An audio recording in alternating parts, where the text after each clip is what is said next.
Honorable Governor of Tamil Nadu, is a statesman of immense experience who has served the nation with distinction. A former senior civil servant is known for his unwavering commitment to constitutional values, national unity, and public service. His leadership and vision continue to inspire institutions of higher learning and the youth of the nation to actively participate in the democratic journey of India. I humbly request our Honorable Governor of Tamil Nadu to deliver his chief guest address of the day. Please, sir.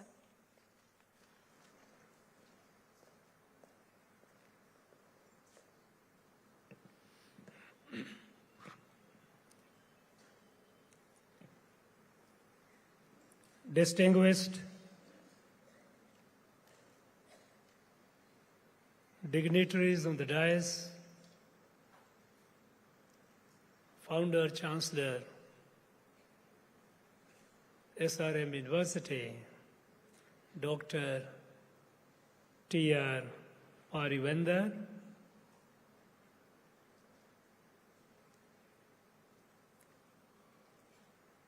Vice Chancellor, Dr. C. Muthamadu Selvan, Pro Vice Chancellor, Dr. A. Vinay Kumar, Dr. Nitin M. Nagarkar, Registrar, Dr. S. Ponusamy, Dean, Dr. A. Duraisamy, senior leaders of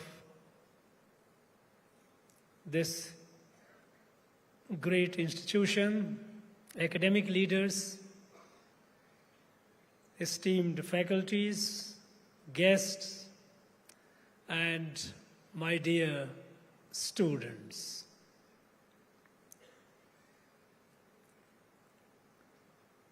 Let us first begin with paying ovations to our mother Bharat, India.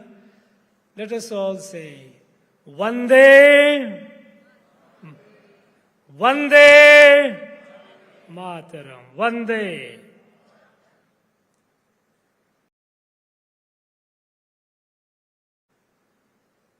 Coming to SM Institute of Science and Technology is a matter of pride for me. It could be for anyone.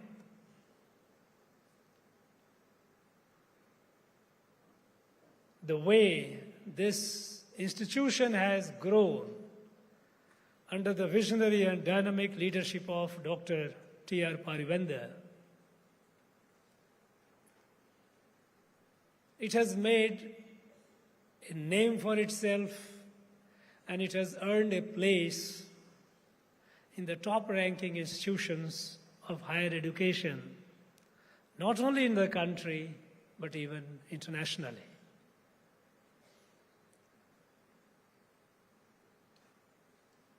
I am aware of academic excellence of this institution,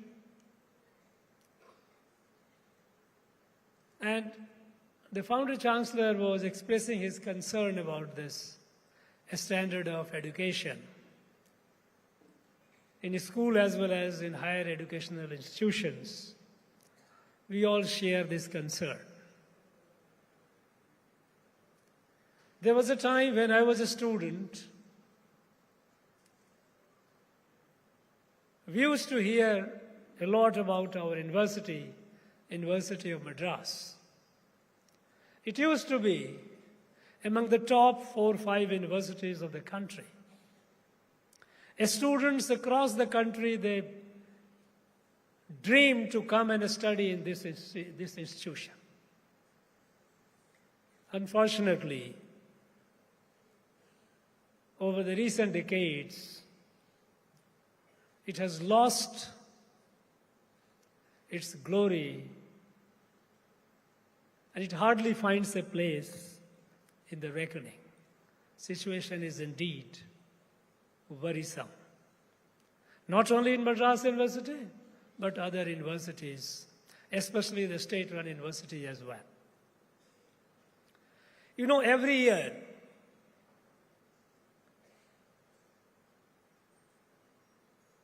the UGC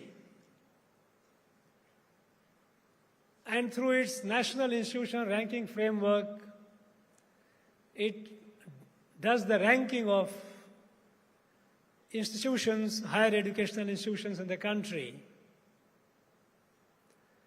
And for the last 4 years, every year, I have had the privilege of felicitating, celebrating the institutions of our state which have figured in top 20 in the country. And of course, SRM does figure.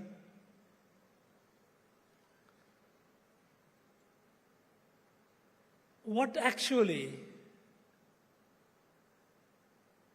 makes anyone sad is, while we have a number of educational institutions, higher educational institutions in our state, which they figure in top 20 in the country, there is hardly anyone, just one or two, maybe agriculture university, and one or two just to live it. They hardly figure. None of the state-run universities figure. It's not that students studying in those institutions are less capable. They are potentially as bright, as sharp as any student. Unfortunately, the academic environment is vitiated. University is supposed to be an institution, autonomous institution. And its pursuit is excellence. Excellence in education, excellence in generating knowledge, excellence in making that knowledge applicable.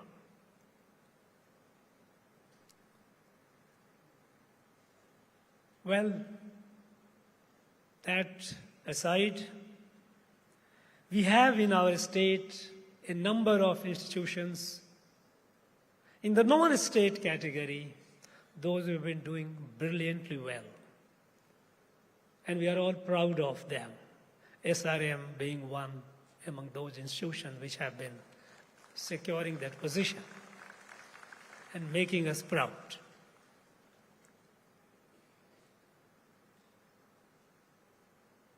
This institution, it not only imparts academic knowledge, practical knowledge, and skills, but it also stands out in terms of introducing the students to our cultural and national values. A couple of months ago, I had the privilege of visiting this institution. Of course, I visited even before. But that occasion was celebrating our Tamil heritage of Saiva Siddhanta. Saiva Siddhanta is our identity, bequeathed to us several thousand years ago by our ancestors and carried through generations and generations and generations. Unfortunately, of late, there have been attempts to downplay all these. And in this scenario, when an institution celebrates our heritage, our spiritual and cultural heritage, and tells our young people who we are, and how great our ancestors were, and what great wealth of wisdom they have bequeathed to us, is a matter of pride and I must thank the Founder Chancellor and the entire team for organizing such events which inculcates national values, cultural values among our youth. Friends, this event is celebrating 75 years of our Republic and 150 years of Vande Mataram.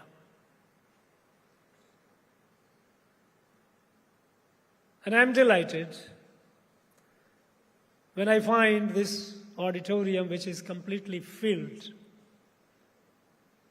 to the last stage, celebrating this and singing Vande Mataram together. It fills your heart with joy. It tells you who we are and what energy we have. When we talk about 75 years of our Republic, this is an occasion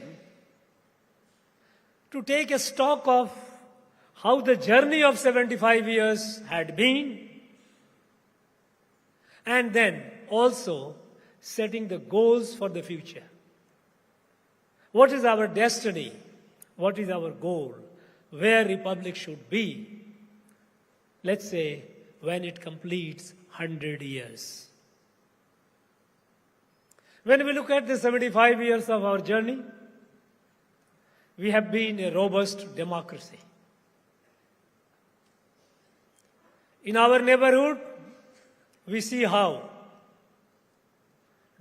countries have been struggling to have a stable governance. They make mockery of democracy. The people, in what situations they live. In the midst of all these, Bharat has been celebrating 75 years of completion of her republic. Not that our journey has been very smooth, no. The journey of the Republic has been quite tumultuous. There was a time when there were attempts to crush democracy. When Constitution was suspended, Judiciary was gagged, press, its freedom was completely gagged. So much so that some papers started coming with the blank editorials in protest. We cannot forget the period of emergency, the dark days.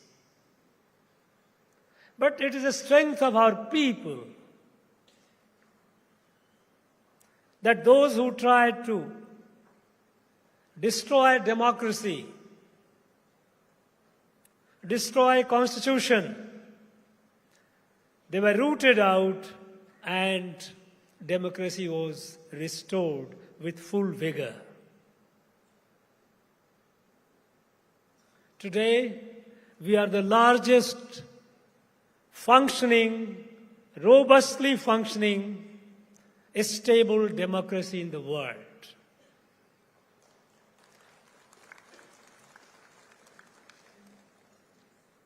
This is not a small achievement. It makes all of us feel proud in ourselves and all those who came before us.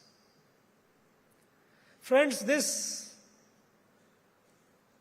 robustness of our democracy, though inherently it is our people, in whose heart democracy is embedded, And we know that we have not learned democracy from anyone else. Democracy has been in our DNA. Democracy has been a way of life of our people in Bharat for several thousand years. And we have its illustrations in the inscriptions and history books. Uttar Meru is not far off, just about an hour drive. You see on the walls of it how democracy, how it used to function. And when we say that Bharat is the mother of democracy, it is for this reason that concept of democracy originated and survived for thousands of years in this very country.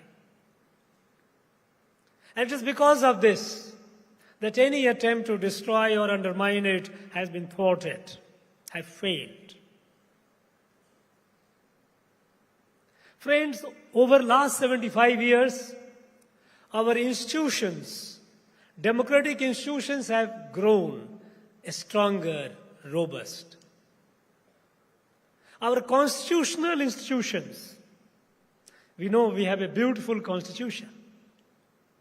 And we are thankful, and we, on all such occasions, we pay our tribute and express our gratitude to the founding fathers of and mothers of our Constitution. They gave us a wonderful document to guide us into our future. The wonderful document that created institutions to safeguard democracy. This Constitution created institutions like Election Commission of India. We know that the soul of democracy is a fair and free elections.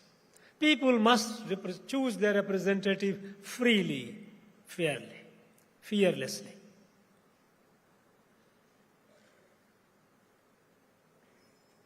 World over, countries across the world, they acknowledge how transparent, how fair, and how competent is the election process and Election Commission of India. Whenever national election happens,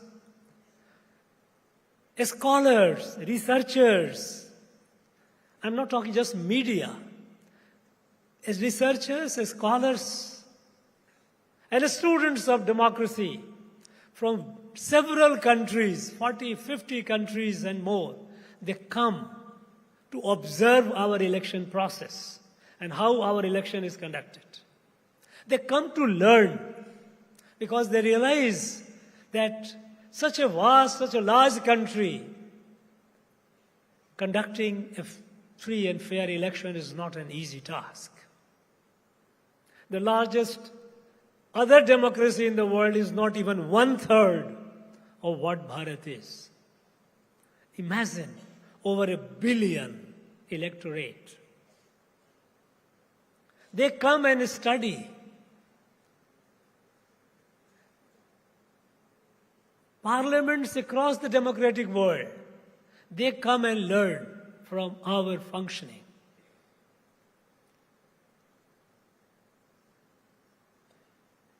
But there are forces within the country who are bent upon undermining the people's confidence in the constitutional institution of Election Commission of India.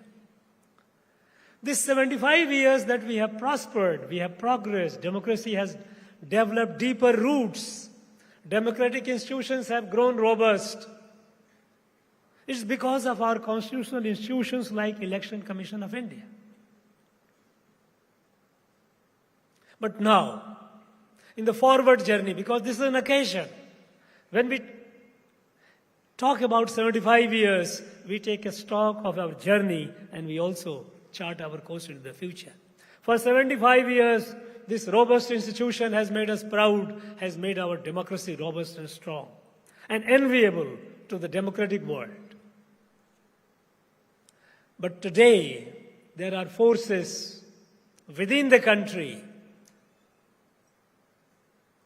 often inspired by hostile forces abroad, to undermine the people's confidence in this robust institution. In the last 75 years, we have seen how our institution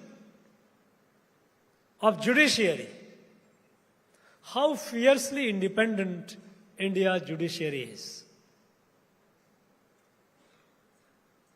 The world acknowledges the three pillars on which the Republic stands: legislature, executive, judiciary. Judiciary, which is the guardian of our Constitution, which interprets the Constitution, which tells us what it means. In 75 years, it has, through its impartiality, through its fierce independence, established a reputation of being the most independent judiciary in the world. Unfortunately, there are forces within the country which are trying to undermine people's popular confidence, people's confidence in the independence of this constitutional institution. When a judgment comes in their favor, it's fine. If it doesn't, then those forces start accusing the judiciary. You must have read in the newspaper and seen on the TV. Honorable Supreme Court of India denied bails to some people, some accused. It granted bail to many others. It didn't grant bail to two. And within JNU, Jawaharlal Nehru University, there were slogans shouted against the unity of our nation and against the institutions which are here to safeguard our unity and integrity. In our own state, when the High Court, a judge passes an order, some people have gone, some petitioners have gone to the court, that on a holy mountain or holy hill, which is one of the 6 sacred seats of most revered Lord Murugan, they should light Kartigai Deepam.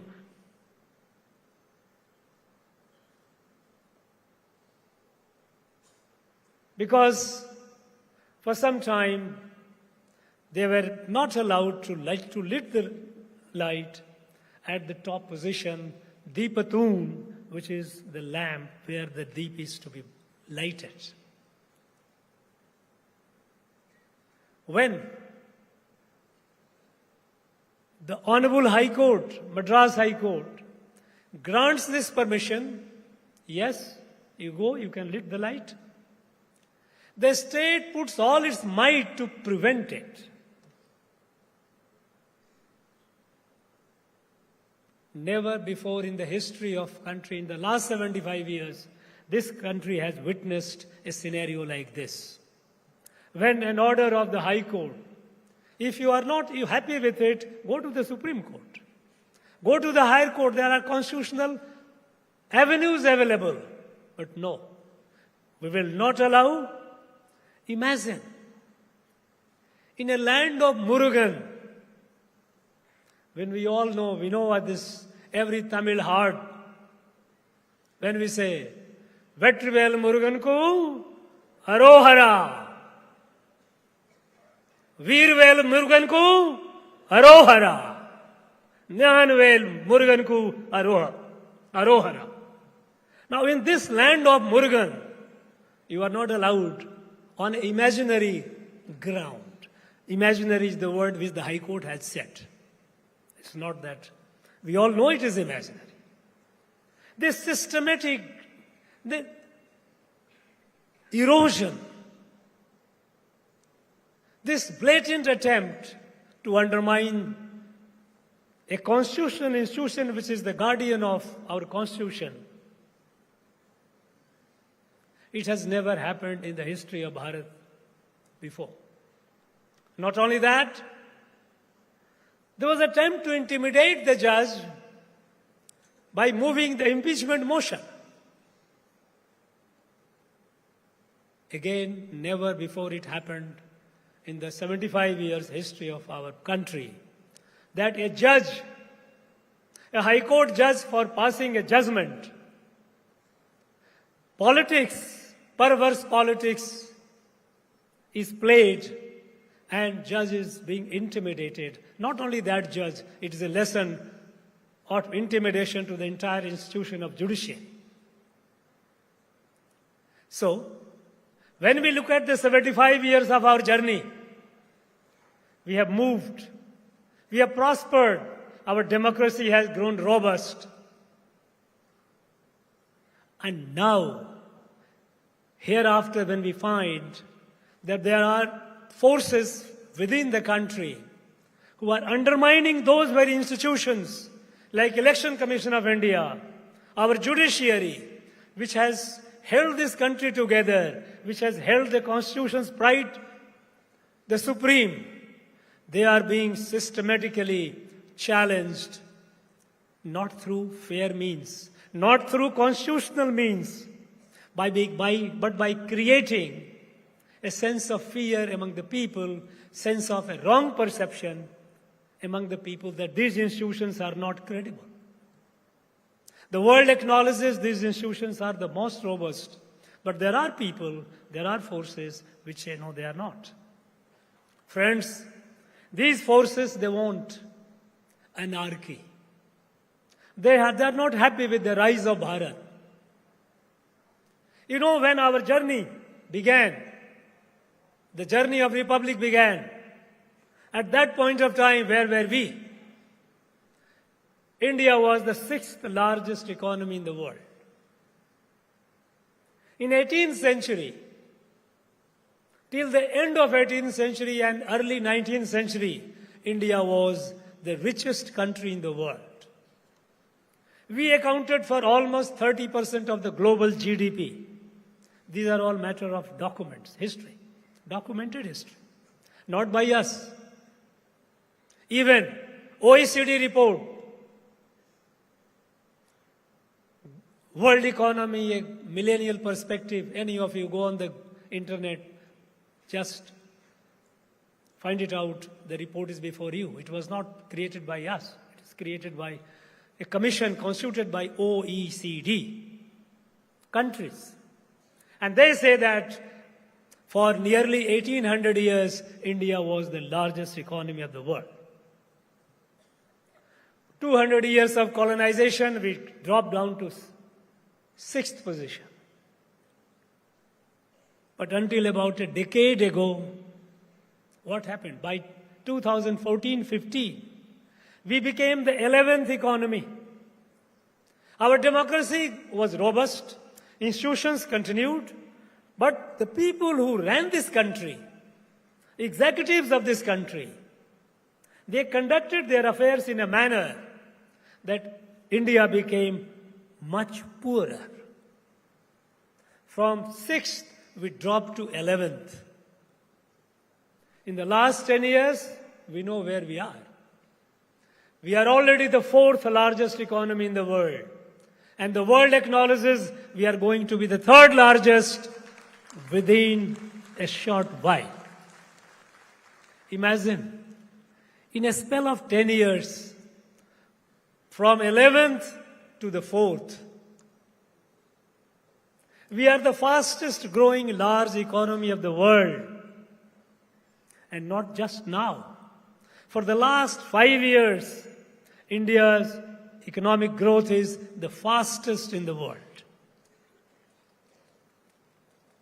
You know, you might have read the data which is revealed in the newspaper today. The latest growth is over 7%. Fastest, despite all the people who tried to put tariff and all those things. when a country sought to penalize Bharat and sought to harm its economy, and there was apprehension around that perhaps it would hurt India's economy, it didn't happen. Despite all these, India's economy is the fastest in the world. It is because our inherent strength. India represents 20% of the whole world, global population. We have inherent immense capacity. We will continue growing despite all these tariffs and all that others do. Because today, the growth of India, which has grown from the 11th to the 4th and continues growing at the fastest pace,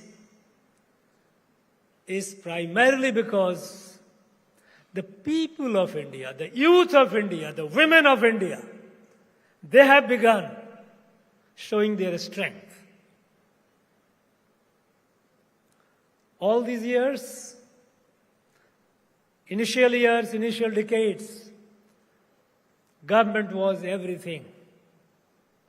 Our growth was just run by the government, run programs and policies. We did not trust the strength of our people. Imagine a country of 140 crores.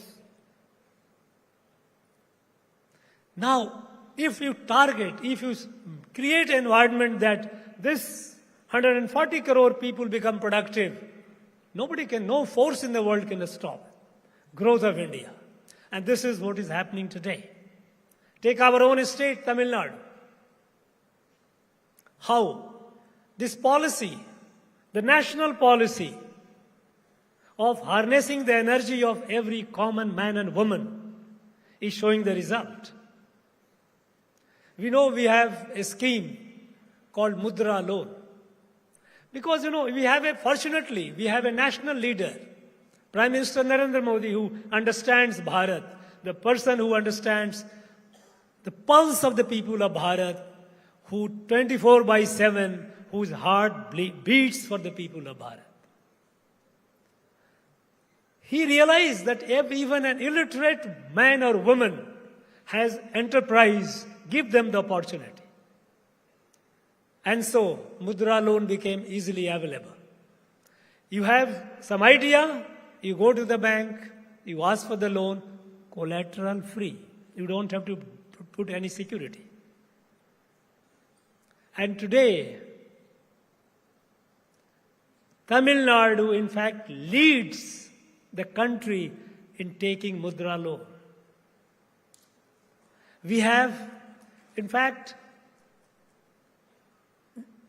more than 3.5 lakhs crore Mudra loan have been taken by our people. Over 3 crores of our people. I have been traveling in the villages, meeting the village women folks. And I feel delighted that the woman who has not much education, who has not gone to college, not even to high school, has availed of this loan, purchased some cows, selling milk. Conditions, life has improved. Some women have got together, bought sewing machines, started stitching garments, supplying to the local markets, fulfilling the demands of the local people, local consumer. Someone has set up a coffee shop. You are unleashing the enterprise in every individual, every Bharatiya. Now, all these transformations which have been happening, it has led to drastic reduction in poverty. By 2014-15, our country had become poorer not only in terms of relative poverty, that we became from the 6th to the 11th, but over 30% of Indians were in absolute poverty. Absolute poverty. You know what it is. Today, the number has gone below 5%. 25 crores people poor people have been pulled out of absolute poverty. This magical transformations which have been happening with the involvement of the people, with the active participation of our people, it is bringing the change. Until about a decade ago, we were nowhere in terms of startups. Today, India is among top 3 startup ecosystem in the world.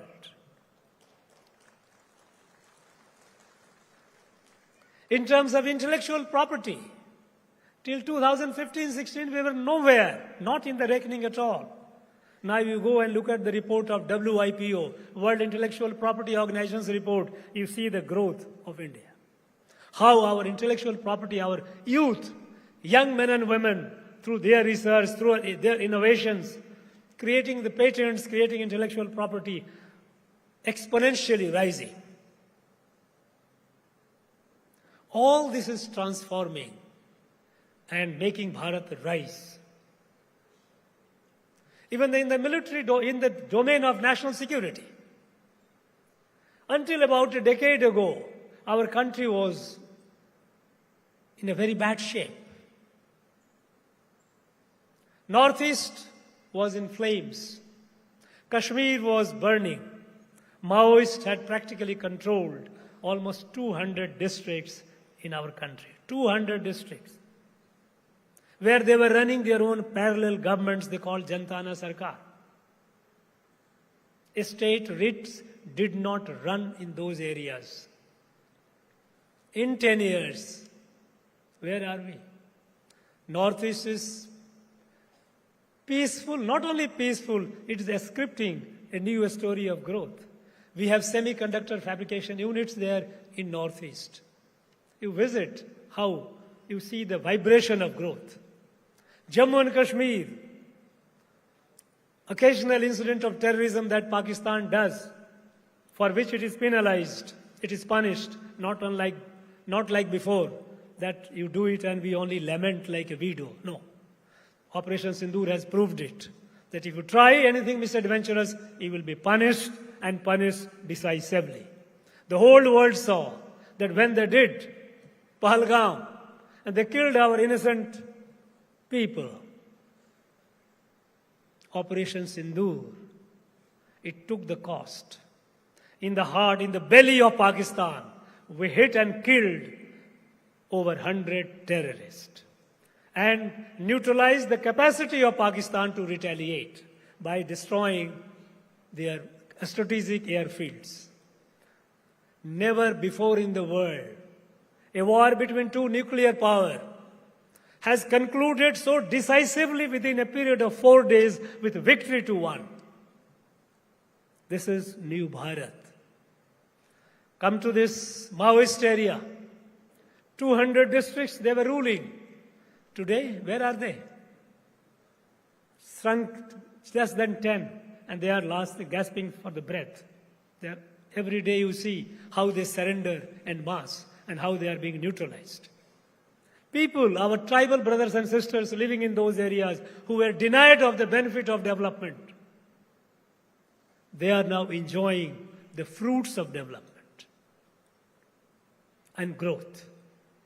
All this, India is far more peaceful today than ever before. India is far more militarily capable than ever before. India is economically far more prosperous than ever before after independence. This new rise of Bharat,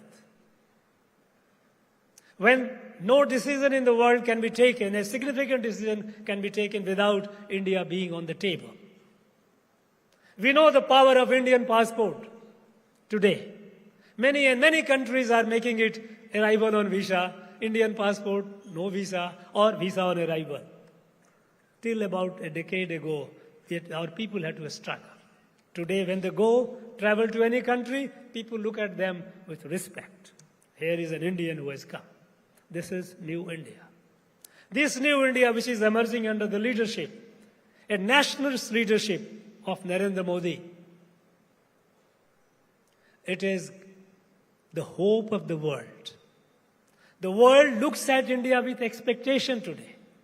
Unlike rise of other countries in the past, to which the people look at, many countries looked with apprehension. When India rises, the world looks at with expectation. And we have proved that expectation. Because India is not in the power game of rivalry. India is not for hegemony. That yes, we must rule the world. No. We treat the world as our family. Vasudhaiva kutumbakam yado more yaurum kelir. This is our identity. This is who we are. This is what defines us. And so when India rises, the world welcomes it. Much of the world welcomes it. Imagine a few years ago, 2 years ago, when India hosted presidency of G20, in true spirit of Yado Mure Yaurum Kelir, India insisted the African Union must be a part of it. You cannot decide the fate of others without they being part of it, part of the decision making, simply because they are poor, simply because they are behind. No, this is not. We have shown this to the whole world. How during COVID, when the rich and advanced countries, when they discovered, when they invented the vaccines, they looked at it as an opportunity to make money. When India got it, it shared the vaccine with more than 150 countries of the world, free of cost. This is Bharat. This is new Bharat. But some people are not happy with it. And there are people who are putting questions, they are spreading rumors, falsehood, to undermine people's confidence in our institutions, like Election Commission of India, like our Judiciary. There are people in our country, very surprising and shocking. There are people who feel shy of singing Vande Mataram. Vande Mataram. Bharat as a mother. How could anyone feel or have any kind of reservation? Friends, and my dear young friends, you must invest some time in understanding what is Bharat. Bharat was not born in 1947. Bharat was not born 75 years ago. What came 75 years ago was a republic of Bharat. Bharat has been there for several thousand years, at least 5,000 years. Bharat has been not the result of any military power or any ruler. Bharat has been a civilizational and cultural continuum. How Bharat came is there in our Vedas. And it tells the geographic expanse of Bharat as well. People, various people, having their various languages, various customs, cuisines, various regions, yet united as one family. When here we say Om Namah Shivaya, when we say Tennatude Sivane Potri, Ennatude Araiva Potri, people in Kashi and all over the country rejoice at it. We know how from Kanyakumari to Kedarnath, how Kutch to Kamrup, Lord Shiva is worshipped. It is this that unites. And if someone tries to deny this, I don't think people are going to accept it. What has made this Bharat is not a force, a military force. It is a civilizational force of Yada Mure Yaurum Kelir. It is a civilizational force, the divine is in every wing. There is no place for pagan and kafir in Bharat or Bharatiya fundamental values. There is no concept of other. Here, diversity is a variation, is not a difference. What the people did, the vested interest people and perverse politics did, they started turning diversity into differences. This turning of diversity into differences, it is against the fundamental values of Bharat. And it is not in the interest of Bharat. Bharat has emerged out of a potent philosophy, an outlook to life and environment that we are all members of one family. You may have your way of worship. You may have your way of expressing your faith. You may have your languages. Perfect. We are all proud of it. Bharat is proud of its linguistic diversity. Bharat is proud of its overall diversity. And when Mahakavi Subramanya Bharati said, beautifully said about it, Seppu Modi Padanet Udiyal Enil Chintanai Ondri Udiyal. We speak various languages, but heartbeat is one. This heartbeat is when you find people, Rameshwaram, people in Tamil Nadu and people in Kashi, people in Kanchi, people in Kamrup, Kutch, all resonating to the same. This unity has made this Bharat. If anyone questions this unity, that person is to be viewed with suspicion, and one has to be careful about such people. When someone feels shy or says, protest that no, there is no Bande Mataram, I will not sing Bande Mataram. I often ask, and there are scholars sitting here, I ask you also a question. In 1905, when the British tried to divide Bengal on communal line, tried to create a Muslim Bengal, revolt happened all over Bharat. In this land, Tamil land, our great V.O. Chidambaram Pillai came out, renounced his everything and fought against this. All over the country. There was no organized national freedom movement at the time. But when, far away in Bengal, when British partitioned Bengal on communal line, the whole country revolted. V.O. Chidambaram Pillai and others led the Swadeshi movement. Boycott Swadesis. Boycott British, adopt Swadeshi. And Chidambaram Pillai, V.O. Chidambaram Pillai, he said on Marina Beach in April 1907, his speech, I urge you to dig out. He said, Swadeshi is Rambaan. Rambaan. I know what Rambaan is. Rambaan is perfect remedy for any problem. Any enemy, you destroy with Rambaan. No enemy can escape Rambaan. So V.O. Chidambaram Pillai said, Swadeshi is Rambaan. Now, and this revolt all over the country forced the British, some years later, to undo this partition, brought the Bengal together. But 40 years later, the whole country was vivisected, partitioned, divided. Pakistan was created. Millions of people perished, killed, displaced. And the whole country kept watching.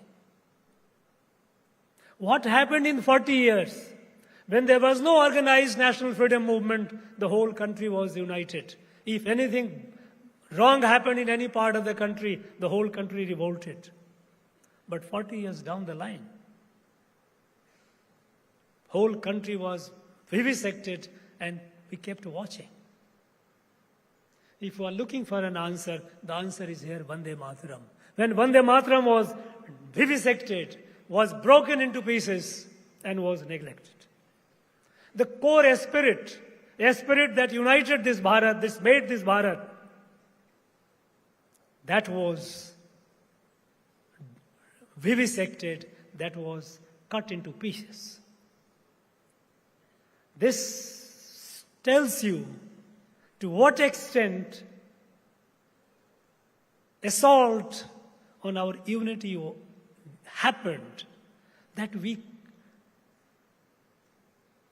became so apprehensive that we had to, our people, they started saying, no, Vande Mataram, we cut it. The whole national freedom came on Vande Mataram. The kind of spirit, the kind of energy that infuses in the people. And it is this energy that is bringing the change today. Our youth who are bringing all these changes, innovations, researches, our women who are coming out and taking the leadership.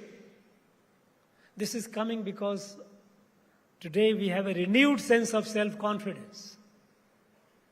Renewed sense of selfhood, self-confidence, who we are, and we can do it.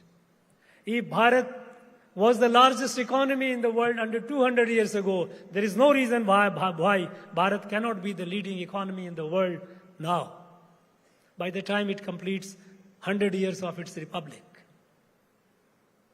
This confidence is our driving force. This confidence is our hope. Unfortunately, there are some vested interests who are trying to undermine this confidence. They will not succeed. But I urge our young friends to be conscious of it, to be aware of them, to be cautious of such elements. It is your country. It is your future. When we talk about Viksit Bharat 2047, it is you who will be at the helm of affairs. It is your dreams which will take you to that position. So I urge you all, every student, every young student here and beyond this hall, each one of you is a national asset. Don't think yourself as an individual. You grow in life. You grow to your optimum potential. Don't dream small. Your dream must be large. And work hard to fulfill the dream. Today is the time when you can fulfill the dream. Iduve neram, Sharyana neram, Bharatatin Punnana neram. This is the golden time of Bharat. You can achieve it. And when you grow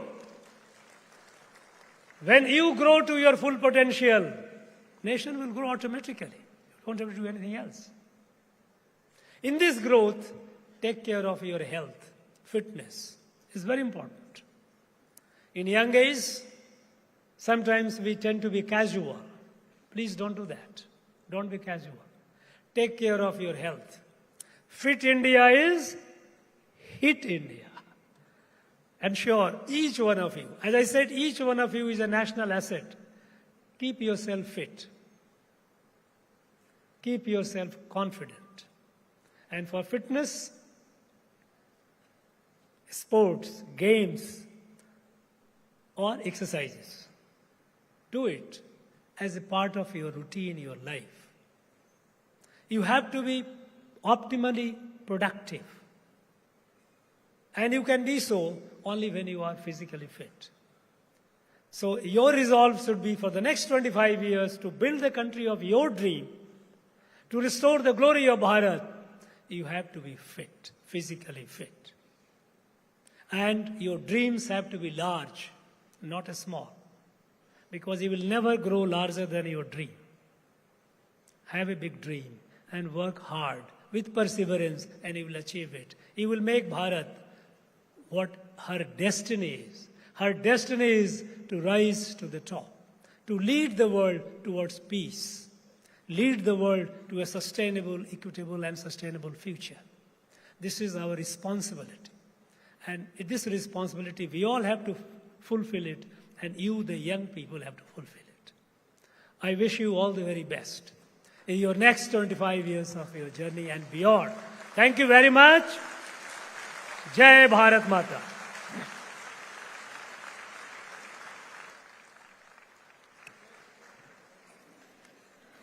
Thank you so much, Honorable Governor of Tamil Nadu, for your inspiring and insightful address, which not only highlighted our nation's present remarkable growth, but also highlighted on each and every one of our responsibility as committed and conscious citizens.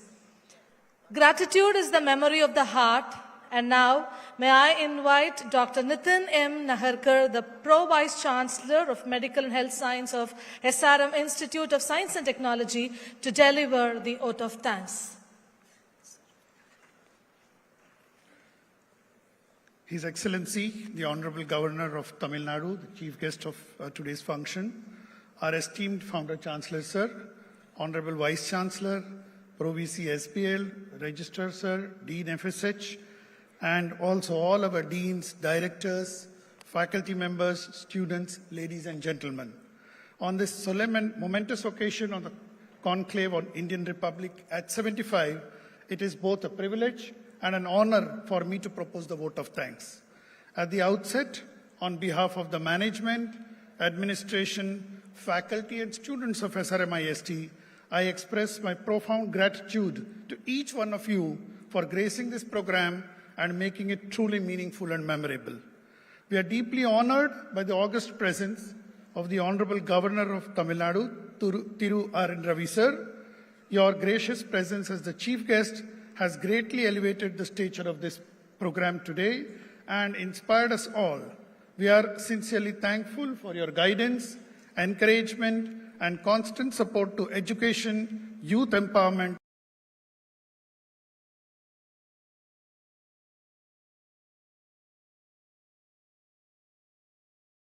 your visionary leadership and unwavering commitment continue to guide SRM towards excellence in academics, research, and societal service. My heartfelt gratitude to our respected Pro-Chancellors, whose constant encouragement, strategic direction, and support have been instrumental in shaping this institution into a center of distinction at the national and global level. I sincerely thank our Honorable Vice Chancellor, Sir, for his inspiring leadership, academic foresight, and steadfast support in nurturing a culture of excellence and innovation across the institution. I would also like to place on record our appreciation to all the distinguished dignitaries and guests whose valuable presence and insightful contributions have enriched this program and made it intellectually stimulating.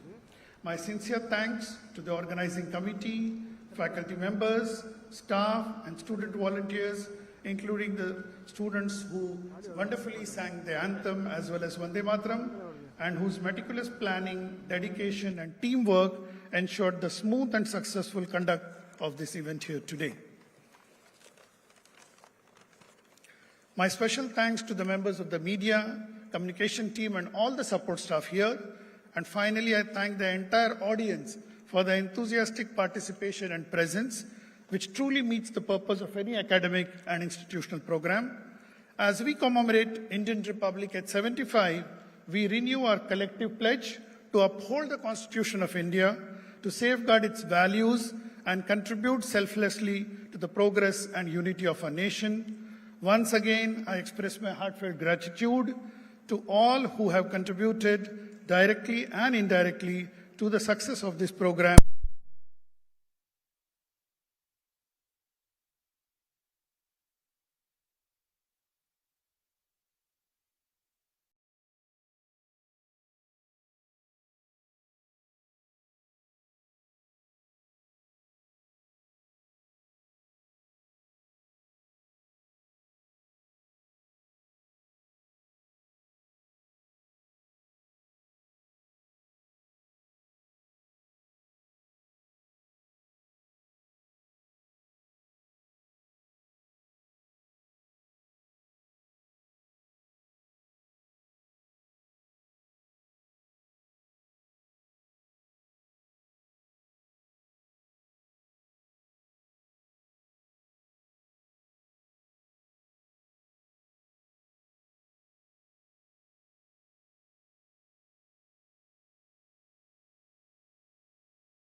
Kindly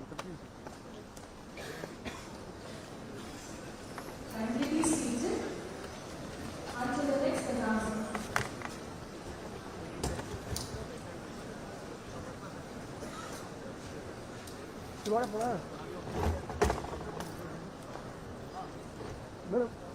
Madam.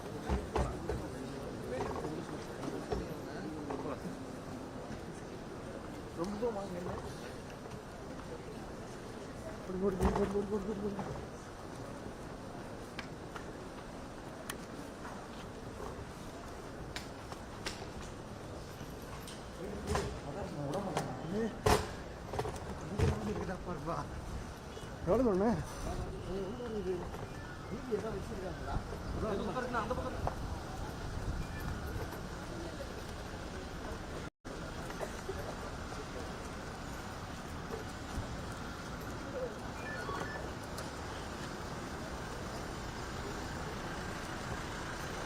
எதிரா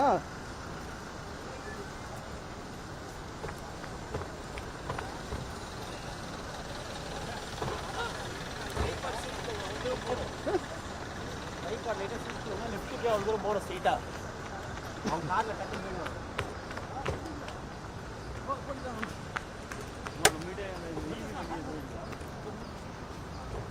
ஒன்றுமே இல்லையா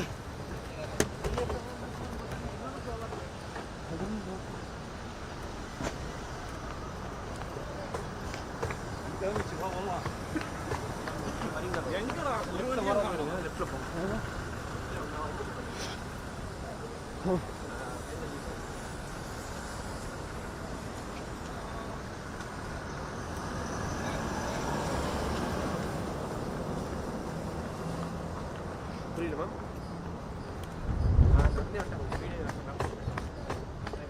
வந்துட்டாரா அப்போ ஒன்றும் பண்ண முடியாது அவ்வளோதான்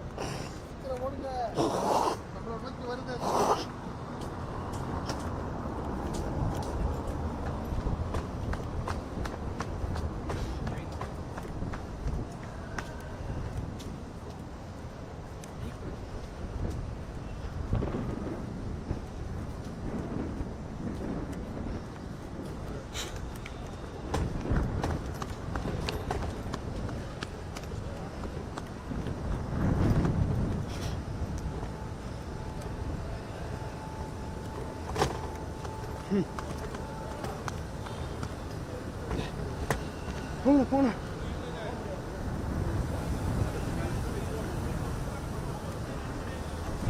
எங்க தர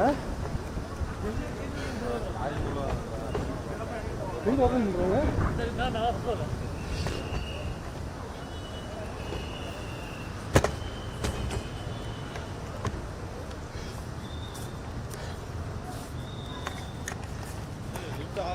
லிஃப்ட் இது பண்ணாதீங்க ஆமா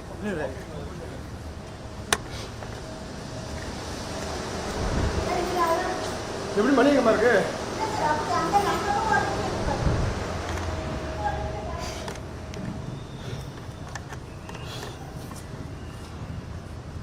வேணா மேலே போயிடாண்டா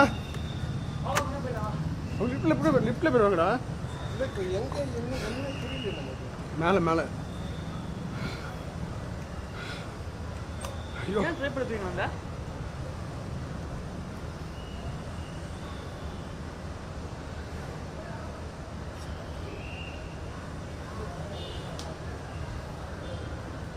அந்த பக்கம் தான் வழி அதானே சொன்னேண்ணா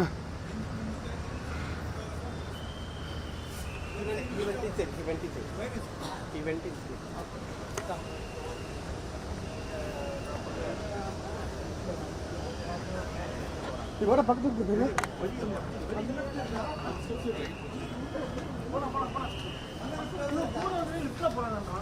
யாரு